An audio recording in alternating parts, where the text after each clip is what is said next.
UP के दो ऊर्जा मंत्रियों के फैसलों में विरोधाभास नजर आया। पूर्व मंत्री श्रीकांत शर्मा ने निजीकरण की जांच का निर्देश दिया। आगरा की टोरेंट, नोएडा की एनपीसीएल की जांच के आदेश दे दिए गए थे।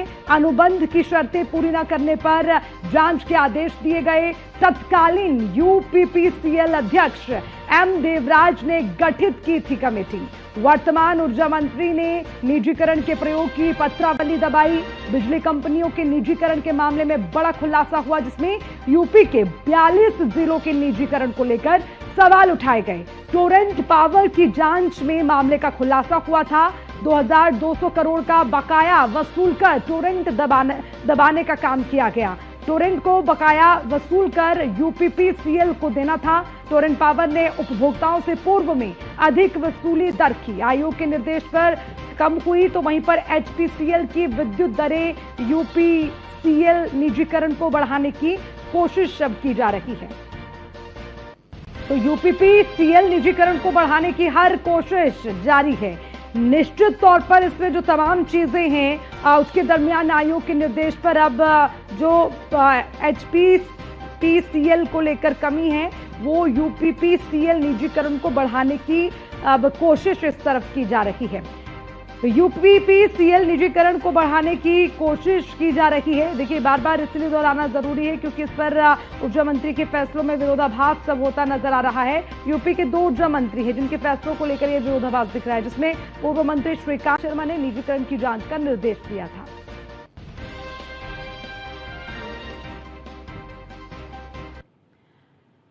और इसी खबर को विस्तार से समझेंगे। लखनऊ से हमारे संवाददाता एसके वाजपेयी हमारे साथ जुड़े हुए हैं। एसके वाजपेयी, देखिए, विरोधाभास की बात निकलकर सामने आ रही है। पहले किसने इसको लेकर निर्देश दिए और अब क्या इसमें परिवर्तन हो? जरा विस्तार से इस मामले को समझाइए, क्या है अब तक की तस्वीर? बिल्कुल, अगर हम इस पूरे मामले की बात करें तो उत्तर प्रदेश में दो ऐसे जिले हैं जिसमें नोएडा है, जहां पर एनपीसीएल विद्युत सप्लाई करता है, जिसको लाइसेंस भी मिला हुआ है उत्तर प्रदेश पावर कॉर्पोरेशन की तरफ से। एनपीसीएल को अधिकृत किया गया है नोएडा में बिजली सप्लाई के लिए। हालांकि दूसरी जगह है आगरा, जहां पर टोरेंट बिजली सप्लाई करता है, जिसको उत्तर प्रदेश पावर कॉर्पोरेशन की तरफ से लाइसेंस दिया गया है। दोनों जगहों पर निजी घराने विद्युत सप्लाई कर रहे हैं और यही वहां के वसूली भी कर रहे हैं। वहां की विद्युत व्यवस्था को दोनों जगहों पर ये निजी कंपनियां देखती हैं। हालांकि इसी को आधार बनाकर इस व्यवस्था जिसमें अगर हम बात करें दक्षिणांचल की और पूर्वांचल की, तो उनको निजीकरण की तरफ प्रक्रिया की तरफ आगे बढ़ा रहा है। निश्चित तौर पर अगर हम दोनों जिलों की बात करें तो वर्तमान और पूर्व उत्तर प्रदेश सरकार के दो ऊर्जा मंत्री हैं जिनके फैसलों में विरोधाभास दिखाई दे रहा है। वर्तमान उत्तर प्रदेश पावर कॉर्पोरेशन के चेयरमैन आशीष गोयल और पूर्व चेयरमैन एम देवराज के फैसलों में विरोधाभास है। सीधे तौर पर हम इस विरोधाभास को समझने की कोशिश करें तो इन दो जिलों में पावर कॉर्पोरेशन ने इसलिए निजी हाथों में दिया था ताकि यह देखा जा सके कि अगर निजी हाथों में विद्युत सप्लाई और विद्युत आपूर्ति जाती है तो ऐसे में क्या कुछ फायदा होगा और क्या कुछ नुकसान होगा। हालांकि इसके बाद इस पूरे मामले को लेकर उत्तर प्रदेश सरकार के तत्कालीन ऊर्जा मंत्री श्रीकांत शर्मा ने इन दोनों कंपनियों की प्रयोग की जांच के आदेश दिए थे। हालांकि इसको लेकर तत्कालीन उत्तर प्रदेश पावर कॉर्पोरेशन के चेयरमैन एम देवराज की तरफ से एक कमेटी गठित की गई थी जिसमें 3 सदस्य शामिल थे और उस कमेटी की रिपोर्ट भी आ चुकी है। हालांकि उस रिपोर्ट को अभी तक वर्तमान जो पावर कॉर्पोरेशन चेयरमैन है या वर्तमान उत्तर प्रदेश ऊर्जा विभाग के मंत्री हैं के शर्मा, उनकी तरफ से सार्वजनिक नहीं किया गया है। वजह है कि जब आप निजीकरण कर रहे हैं तो ऐसे में निजीकरण करते समय जब उसकी जांच कराई गई है कि निजीकरण का कितना फायदा और कितना नुकसान इन दो जिलों में हुआ है, तो आखिर उसको सार्वजनिक होना चाहिए। अगर वो वास्तव में अच्छा है तो निश्चित है कि निजीकरण की प्रक्रिया को आगे बढ़ाने के लिए कदम आगे बढ़ाए जाने चाहिए। हालांकि तत्कालीन ऊर्जा मंत्री इसके जांच के आदेश देते हैं तो वर्तमान ऊर्जा मंत्री इन सारी चीजों को रोकते हुए निजीकरण की प्रक्रिया को आगे बढ़ाने का प्रयास कर रहे हैं। इस पूरे मामले में अगर हम देखें तो जो एनपीसीएल है जो कि नोएडा में विद्युत सप्लाई करती है, उसको सरकार की तरफ से किसानों को सब्सिडी जो पैसा दिया गया था वो देने के बजाय अतिरिक्त दरें वहां के विद्युत उपभोक्ताओं से वसूली गई। हालांकि इस पूरे मामले को लेकर उत्तर प्रदेश पावर कॉर्पोरेशन की तरफ से एनपीसीएल को सुप्रीम कोर्ट में याचिका कर उसका लाइसेंस निरस्त करने की मांग की गई है। मतलब जिस पावर कारपोरेशन ने पहले उसको काम दिया वही उसका लाइसेंस रद्द करने के लिए सुप्रीम कोर्ट में मुकदमा लड़ रही है।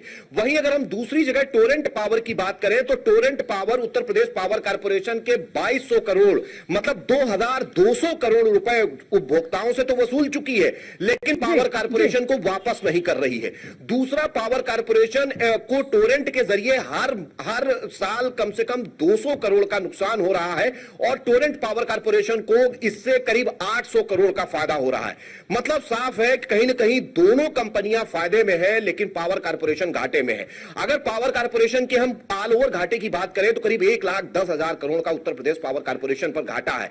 तो निश्चित है कि दोनों कंपनियों को काम देने के बाद जो अनुबंध की शर्तें थी, जो उम्मीद थी, वो पूरी होती हुई इन दोनों कंपनियों से दिखाई नहीं दे रही है। ऐसे में बड़े सवाल वही खड़े होते हैं कि जब 2 जिलों में इसका प्रयोग करके देखा गया और उसमें वो अपेक्षित रिजल्ट नहीं मिले तो आखिर पूरे 2 डिस्कॉम निजीकरण की तरफ क्यों बढ़ाए जा रहे हैं।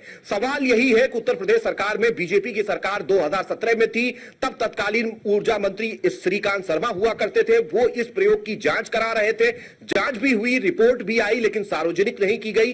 और वर्तमान ऊर्जा मंत्री निजीकरण प्रक्रिया को आगे बढ़ा रहे हैं। जब उन्हीं की पार्टी की दूसरे ऊर्जा मंत्री ने इस मामले की जांच कराई है तो वो रिपोर्ट सार्वजनिक करनी चाहिए। अगर वास्तव में सरकार को निजीकरण से इन दोनों जिलों में फायदा हुआ तो निजीकरण की प्रक्रिया को आगे बढ़ाया जाना चाहिए। निश्चित है कि इन दोनों फैसलों में विरोध जी 42 जिले हैं, 42 जिलों का हम जिक्र कर रहे हैं जिसमें तमाम चीजों को लेकर सवाल उठ रहे हैं। फिर आपने निर्देश का भी जिक्र किया और इसमें अनुबंध की ओर से जो निर्देश दिए गए थे उनको भी दबाने की कोशिश की गई।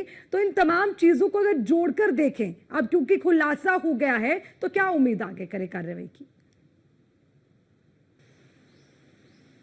बिल्कुल, सबसे बड़ी बात यह है कि तत्कालीन ऊर्जा मंत्री श्रीकांत शर्मा ने जिस अपने आदेश के जरिए, जो आदेश भी हम दिखा रहे हैं, उस आदेश के जरिए जब इस पूरे मामले की जांच के आदेश दिए थे, मतलब 2 जिलों में अगर निजीकरण हुआ तो उसका फायदा है या नुकसान, तो अगर वो रिपोर्ट सरकार के पास है या पावर कारपोरेशन के पास आ चुकी है तो पावर कारपोरेशन उसको सार्वजनिक कर दे और बताए कि आखिर उस रिपोर्ट में क्या चीजें निकलकर सामने आई हैं। क्या वास्तव में पावर कारपोरेशन का 2 जिलों में निजीकरण का फैसला सफल रहा है? अगर सफल रहा है तो इसको आगे बढ़ाया जाना चाहिए और अगर नहीं सफल रहा है तो वो जो सवाल लगातार उठ रहे हैं इस पूरी व्यवस्था को लेकर, उसके जवाब भी दिए जाने चाहिए। निश्चित है कि 42 जिलों में अगर निजी हाथों में पावर कारपोरेशन के ये विद्युत व्यवस्था जाती है तो काफी चीजें बदलेंगी, जिसका लगातार कर्मचारी संगठन विरोध कर रहे हैं। इस मामले पर खुलकर बोलने के लिए ना तो पावर कारपोरेशन का कोई अधिकारी तैयार है, ना ही खुद ऊर्जा मंत्री।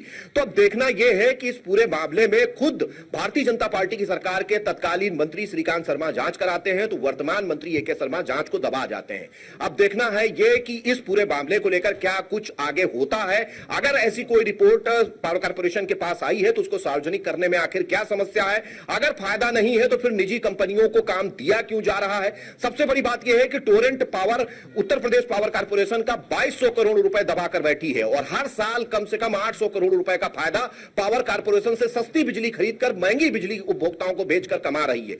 तो सवाल वही है कि आखिर इस निजीकरण से फायदा किसका होगा और इस फायदे के बाद आखिर क्या पावर कारपोरेशन का वो घाटा जो 1,10,000 करोड़ है पूरा हो सकता है या जो लाइन लॉस काफी बड़ी संख्या में उत्तर प्रदेश के अलग अलग डिस्कॉम में हो रहा है उसको कैसे कम किया जाएगा। ठीक है, इसके वाजपेयी बहुत बहुत शुक्रिया विस्तार से इस खबर पर तमाम जानकारी के लिए।